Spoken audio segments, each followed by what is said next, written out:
Thank you for showing up. As has been mentioned, I'm Varis, and I put this up here to remind myself I've actually been doing this digital imaging for 20 years. And that actually, the way it all works out with my age, it means that essentially I've been doing photography half the time of my entire career in photography has been spent with film, and the other has been spent with digital. So I kind of have one foot in both worlds. And what I'm gonna do now is just sort of give you an overview of my career up to this point. We'll start off with probably my most well-known image. I won an award for this, the Silence of the Lambs movie poster, and this is my niche, right? I do lots of work for the entertainment industry and specifically for movie posters, print advertising. And this was probably the easiest job I ever had, and it's the one I've won the most acclaim for. It's kind of silly. I took the picture of the moth, right? Okay, so, and this is considered the best movie poster of all time, and blah, blah, blah. And, you know, literally they shipped this moth to me at my studio. It was in a little box. I opened the lid of the box, pointed the camera down into it, and took a picture of it. And, but what's not common knowledge is that the death's head on the back of this moth is actually people arranged. It's an homage to Salvador Dali, who did a very similar image for a painting. And there's a funny story that goes with this. This actually was shot, they were nude when we photographed it. But the MPAA, which is the censor board, the motion picture censor board, said, no, you can't have nudes on, look how tiny it is. You can't see anything anyways. You can't have nudes on the cover of on a movie poster. So they actually had to retouch in, drew little necklines for the body suits that they were wearing. Now, whenever you hear that, oh, they weren't nude, they were wearing body suits. Yeah. And I put this one in here. This was actually a very early image that I did when home video was really just starting, and we were starting to have these rental houses, little mom and pop shops that rented videos. And the various companies, in this case, this is RCA Columbia Home Video, were desperate to get product on the shelves. And they were just taking every god-awful movie that they had the rights to and releasing it as a home video product. So I had been shooting, I've been a product photographer for a number of years prior to this, and I had this client, and they had me photograph their sort of fake comped video boxes before they actually produced them, so that they could get them in advertising to advertise the upcoming releases for all these rental houses. So when they ended up with a movie that they didn't have any photography for, they started calling me up and say, can you create artwork for this movie? Because we don't have any artwork for it. So I would, you know, kind of create these little scenes. This one was called The Immortalizer, and it's something about brain transplanting. That they would take old people's brains and put them in young bodies. So I created this is all in camera. There's no computer on this at all. And believe me, there is nothing even remotely as good looking in this movie as this.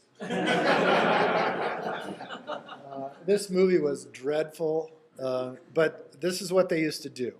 And this is how kind of I got my foot in the door with the motion picture stuff. So from home video, I migrated to bad B movies, and I had quite a run there. Every bad B movie that was made, if it had an explosion or a guy holding a gun, on it, it was probably usually mine. And this one was this horrible movie, but this was all done in camera, no computer. Now here, this was the first body double photograph I did. This became a big niche for me. In fact, I'd say 90% of my career from this point on was shooting body doubles. So a body double is we photograph other people and then take the heads of the movie stars and sort of paste them on top of the bodies. I did not do the computer work on this one. Like I said, this was my first body double shoot, but they had this concept, and it's like, okay, how are we going to get these people to stand on their shoulders? And so my solution was I had them lying down on the ground. And I had the cameras up above them shooting straight down. And the funny story is that this poster was all printed, ready to go. They were ready to ship it out, and one of the actors, I don't know if it's William Baldwin or one of them, just nixed it. He said, "That's not the movie we made. I want, a lot of the actors have likeness approval, so you have to get their approval to release the poster." And one of them refused to approve this concept because they felt like it wasn't the movie that they made. But I got paid anyway. So this was another one. This one was one that I actually did the whole thing.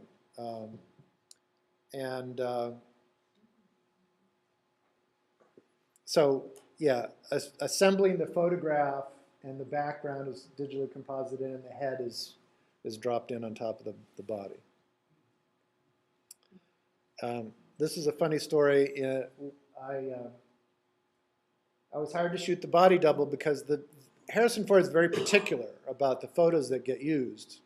And he had approved a photo that literally was cropped right at his chin. So they didn't have a neck and a collar and a shoulders or any of that. So we had to shoot a body double just for that little tiny piece of neck and collar that you see. Oh, there goes the paper. But you know what? Don't worry about it. So I was with an art director, all these people, and a body double is just the person we hire to be the neck and shoulders. And this art director hated this guy. He just didn't like him, and it's like, it's just a neck, come on. He hated him. He says, he's no good, he doesn't look right, his neck is all scrawny or something like that. And he kept looking at me. He kept looking at me and going, "You look like Harrison Ford." And I'm like, no. And so they put the trench coat on me, and I had an assistant take the picture. So that's my neck.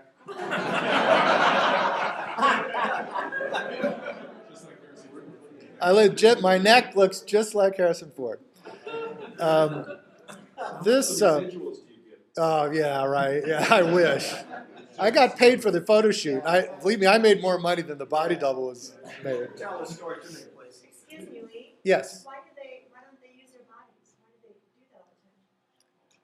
Well, because by the time they're doing the advertising for the movie, someone like Harrison Ford's already on another movie, or he's playing golf in the Bahamas, or it's very hard to get the actors later, after the movie is wrapped, to participate in this kind of stuff. So really, like 95% of the time when you see somebody on a movie poster, it's just their head and somebody else's body. And you'll see a number of things like that I've shot. I'm gonna show you some more, but this one is worth talking about. The blue eye there, that is the first digital image used on a movie poster. This was, I think, 1991. This movie came out, and this is a kind of classic, like the other one, where they had already printed the poster. They were on press with this image, and somebody at the movie studio at Paramount was looking at the what they were going to be printing and said, "Whose eye is that? Is that Sharon Stone's eye?" And everybody's like, "No, it's Michelle Pfeiffer's eye." And they said, "No, you can't print this. What if they recognize her eye?"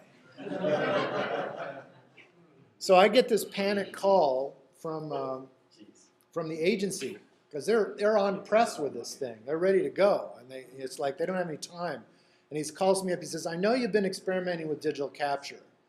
Can you shoot an eye and get it to me in the next 2 hours?"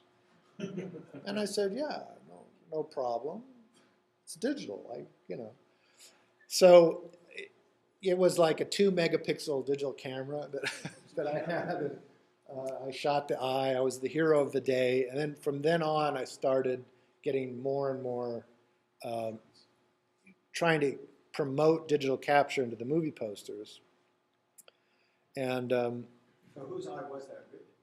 it was just some random model, right? As long as it wasn't Michelle Pfeiffer, they were okay because they were just, they didn't want some other celebrity's eye on there because you might recognize it.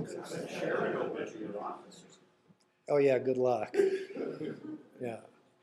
Lee, did your turnaround times get shorter then because the movie studio discovered you could do it in a shorter period? Oh yeah, yeah. As soon as you took pictures digitally, this was and this was an early digital capture. What year was this? Do you remember? I don't remember, but I think it probably was 95 maybe,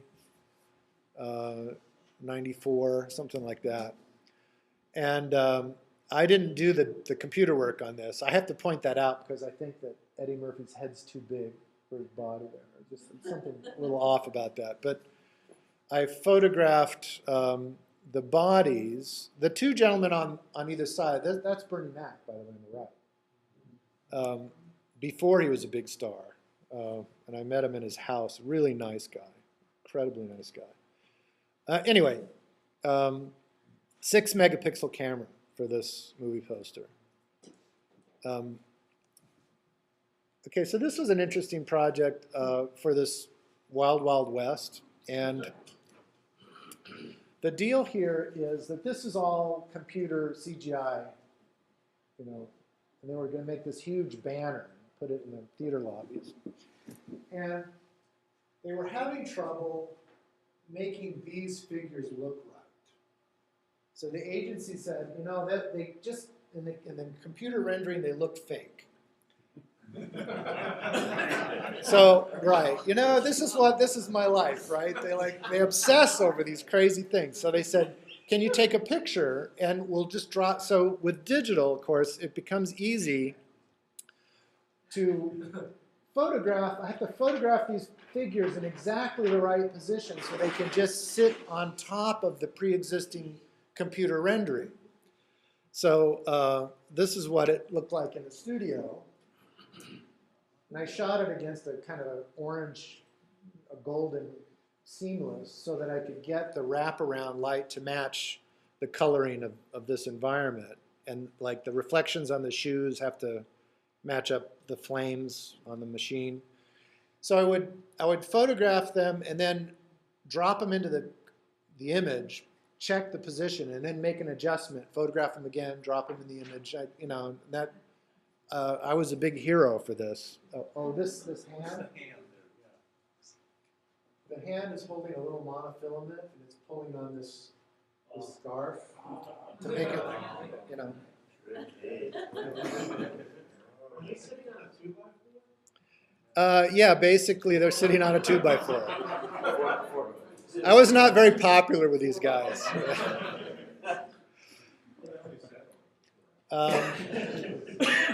This was an interesting project.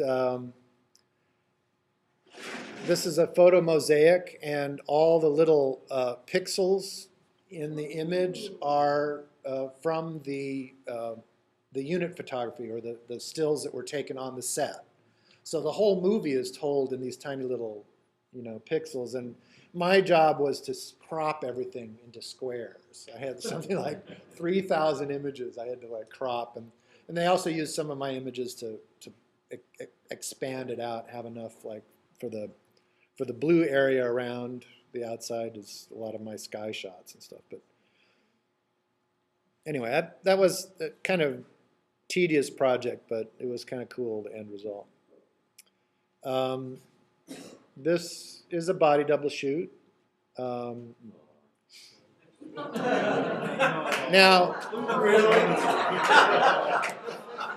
right? You know, I didn't see it. You know, Angelina Jolie was not in.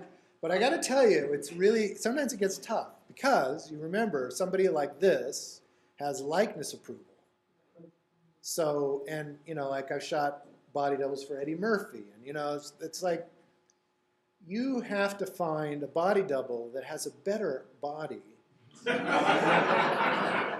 than your star, because if you don't, they will never approve the poster. So this was tough. And in fact, this image ended up being like a real Frankenstein job. So, you know, the torso and legs were from one photograph. The arms were from another, and the boobs actually were Angelina Jolie's boobs.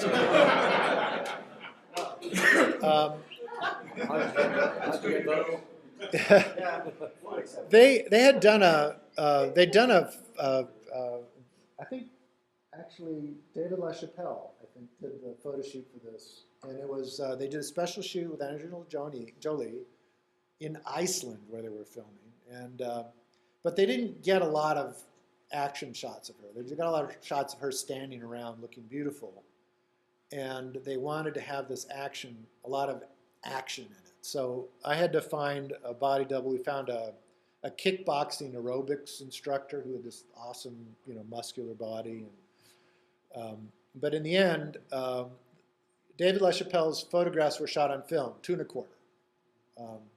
And I shot digital.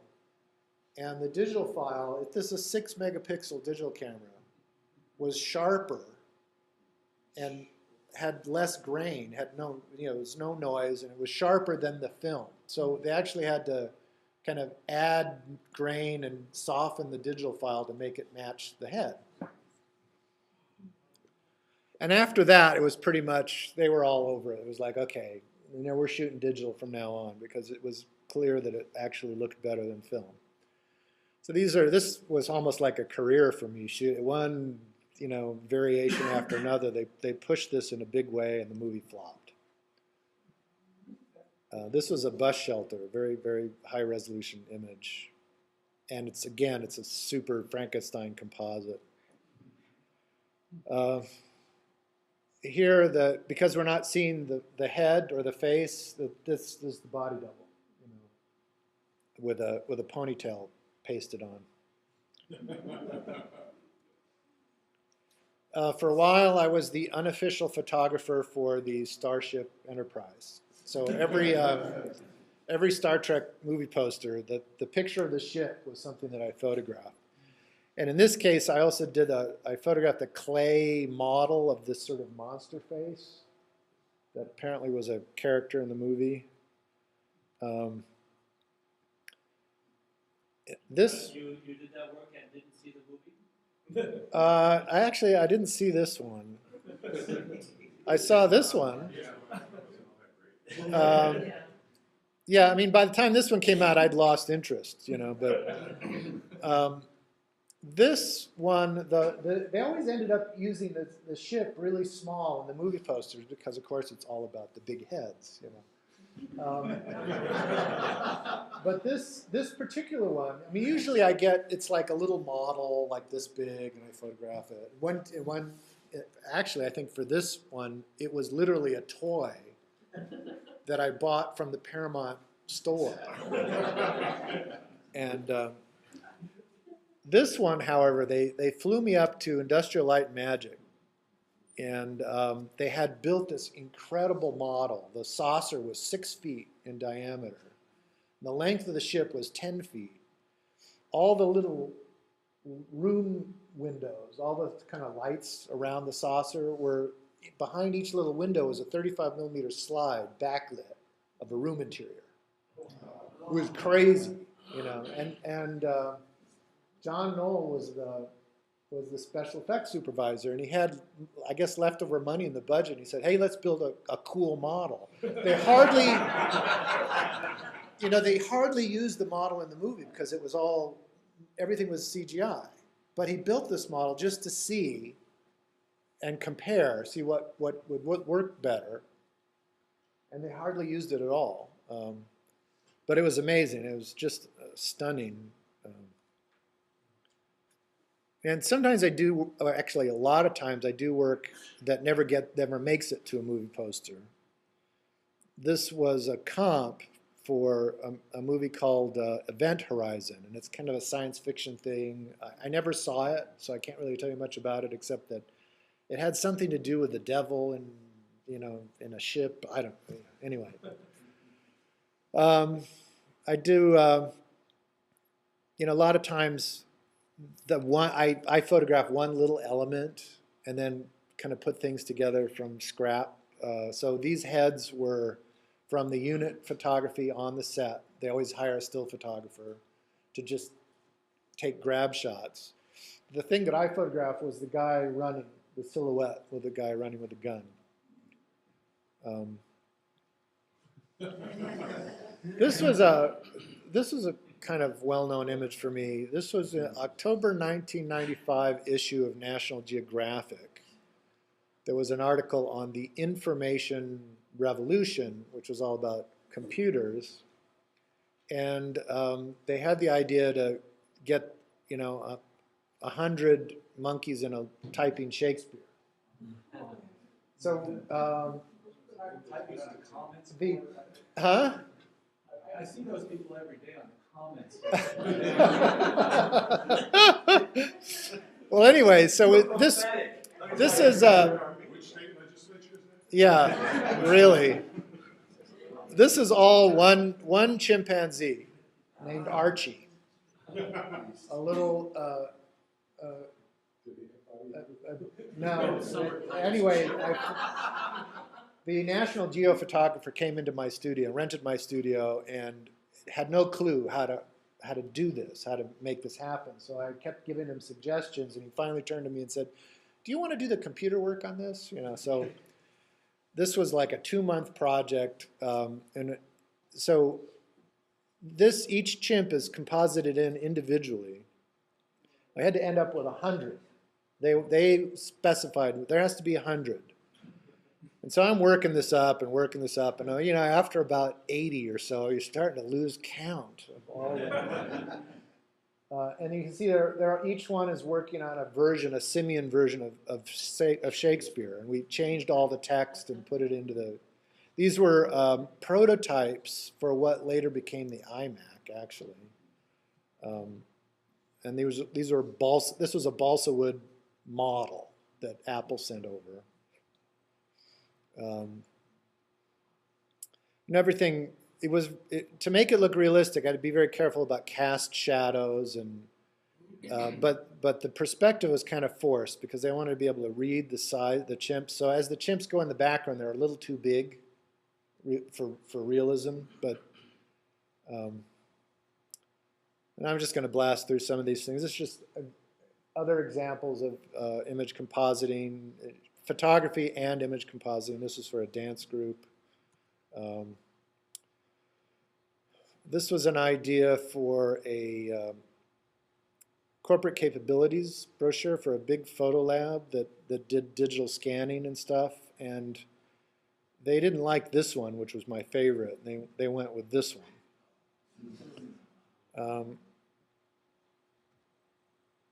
This was for a New Age music album. It was a piano album. So she's walking on a kind of piano keys, And the album was called Feels Like Heaven. So put an angel on it. Angels were big at that time. So. Yeah, this is kind of what I'd like to do with my dollar bills, but this was a test image for a new software that was called Live Picture.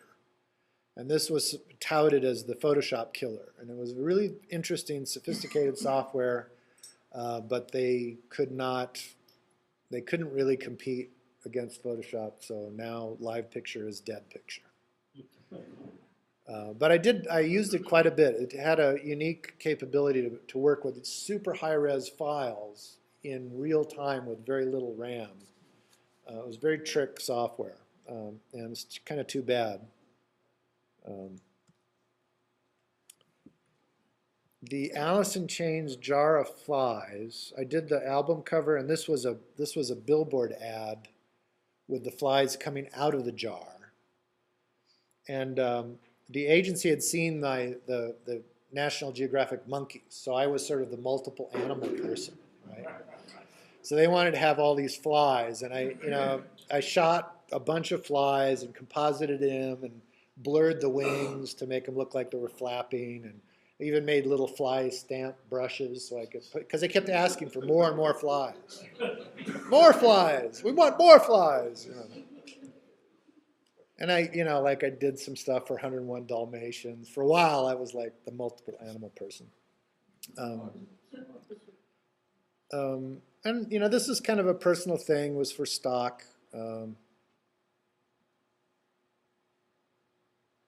This was using live picture. It had some interesting capabilities. It's interesting software.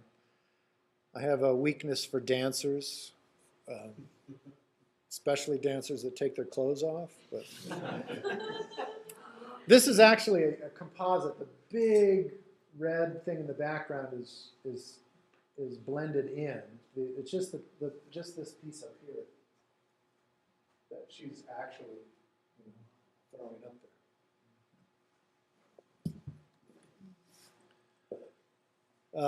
Another kind of faked image, very stylized. She's lying down on the floor, and I'm above her photographing, and the splash was photographed in a fish tank. Some a little more abstract kind of things. Again, dancers.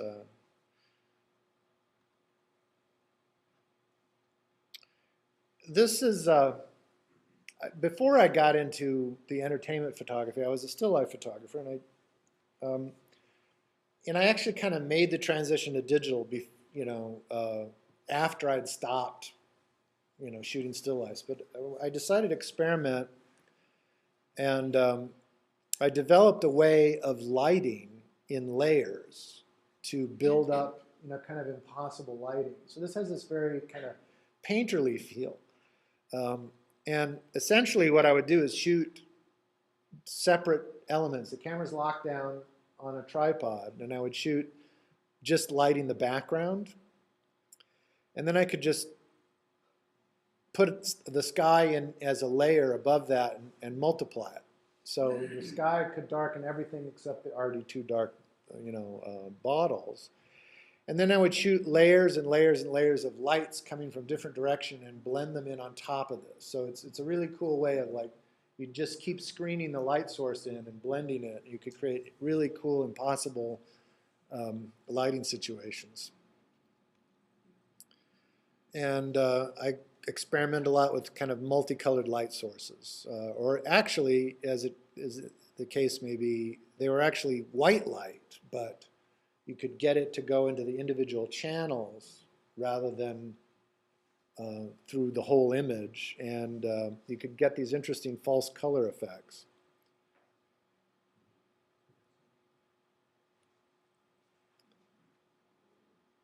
And kind of subtle things too. Well, the perspective on that was very interesting. The depth of field. And the whole, on the row of dominoes was in focus. Right. And the ones behind it would correspond distance-wise or not. Yeah. That's interesting. Yeah, this was a little bit of work. Again, the kind of false color. This one was using a digital camera that took 3 pictures. So there's a filter wheel that spins around, and you take the picture 3 times. And what I do is move the light in between the three exposures. So you'd get a light for the red channel, green channel, blue channel. And, you know, you'd get some really interesting effects that way. More still life stuff. I want to give you a little instruction. So we're going to actually start making some images and doing some stuff in a minute here. So I don't want to spend too much time on all this. But I do want to show you my tarot project. I'm working on, this is sort of a long-term project. I'm working on tarot cards. So I'll show you a few examples here. And these are all, you know, photographed. In some cases, the project got started when I was still shooting film, but so about half of them were just shot digitally and half shot on film. But they're all composed in Photoshop. And they get pretty elaborate.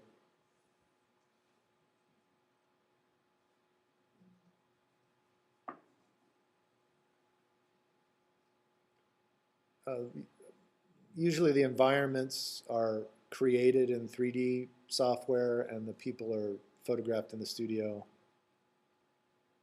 or everything's sort of just blended together in Photoshop.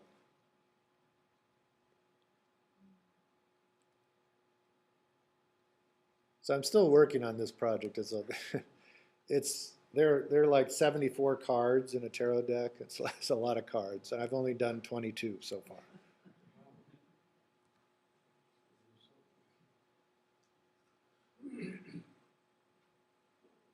We end on the happy one.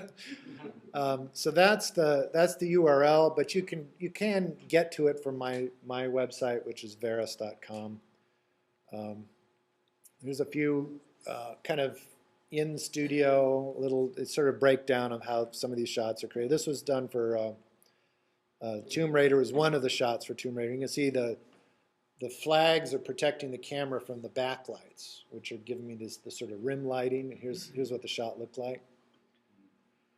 So these can get, in the studio, can get pretty elaborate. And sometimes I have to go and do this lighting on location. So in this case, we needed to do a shot with her, you know, Laura Croft coming out of the water holding two guns. So we went to the art director's swimming pool. He had a pool in his backyard, and I had to lay in black plastic underneath because I needed a black bottom pool.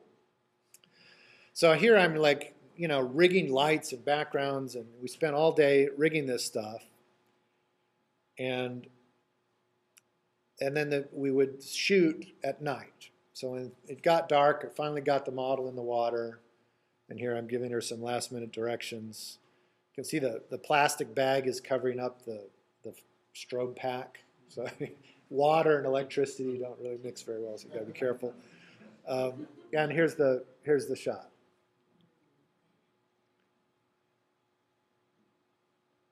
And this is actually in the skin book. Those aren't actually Her boobs? That's not Angelina. No, this is the body double. And she was picked because she had these great plastic boobs. But yeah, she's coming out of in and out of the water. Okay, up, down. Okay, up, down.